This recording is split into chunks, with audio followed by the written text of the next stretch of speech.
Olá, caro aluno, seja bem-vindo à videoaula do tema Ótica da Demanda. Ao final de seus estudos, esperamos que você entenda o que é e como se forma a demanda agregada, compreenda a situação de equilíbrio na qual o produto é igual à demanda e identifique os tipos de bens que constituem as exportações e as importações e o saldo de transações reais. Vamos lá? Vamos aprofundar aqui alguns conceitos a respeito do produto interno bruto e suas determinações a partir da ótica da demanda, ou seja, dos elementos que compõem a demanda. Em especial, a chamada demanda agregada, que é uma identidade econômica elaborada a partir de diferentes elementos que compõem a produção total de bens. O produto interno bruto, também conhecido como PIB, representa a soma do valor de todos os bens e serviços produzidos em uma economia ao longo de um determinado período de tempo. No cálculo do PIB, são inicialmente contempladas três variáveis, considerando que essa economia é fechada, ou seja, sem transações com o exterior: o consumo, o investimento e os gastos do governo. O consumo é realizado pelas famílias para a aquisição daquilo que é necessário à sua manutenção. Por exemplo, os bens e os serviços que adquirimos diariamente, como os alimentos. Os bens direcionados ao consumo podem ser divididos em bens duráveis, que podem ser usados por mais de uma pessoa e seu prazo de uso é maior, como os automóveis. E bens não duráveis, consumíveis a curto prazo, como a comida. O consumo é uma função direta da renda disponível, que é a renda em posse dos indivíduos após o pagamento de tributos. Por sua vez, o investimento é formado pela soma dos recursos aplicados na aquisição de bens de capital, que se destinam à produção de outros bens, como maquinários, ou à ampliação de edifícios destinados à produção.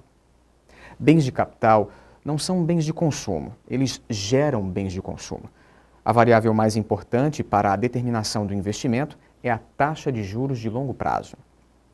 O terceiro componente do PIB é o gasto do governo, formado pelas despesas com educação, transporte, segurança, saúde, entre outras. Em conjunto, temos que o consumo, o investimento e o gasto do governo determinam a demanda, pois aqui serão usados os bens produzidos pela sociedade. Isso para o caso de uma economia fechada, ou seja, sem transações com o exterior.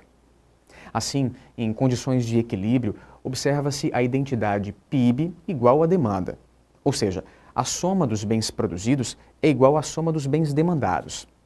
Essa relação é particularmente visível em economias fechadas, que não mantêm relações de comércio com outros países.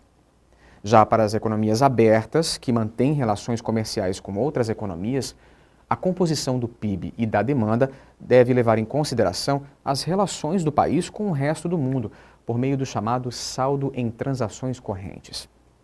Nesse saldo, estão incluídas todas as operações que envolvem recursos e bens entre um país e o exterior.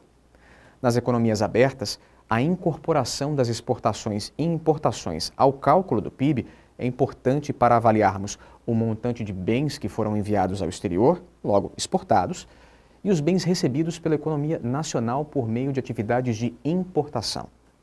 Esse saldo altera as dimensões do PIB. O saldo em transações correntes é formado principalmente pela balança comercial e é composto pelo saldo das exportações menos as importações. Quando esse saldo é positivo, dizemos que há um superávit na balança comercial. Já o déficit ocorre quando as importações superam as exportações. Quando analisamos essa identidade para a composição da demanda agregada, verificamos que a composição do produto interno bruto em uma economia aberta é dada pela soma da demanda, que é formada pelo consumo, investimento e gasto, com as transações correntes, expressas especialmente pelo saldo na balança comercial.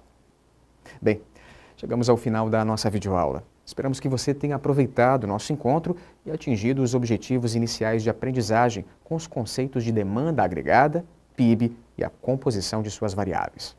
Obrigado pela sua companhia e até breve.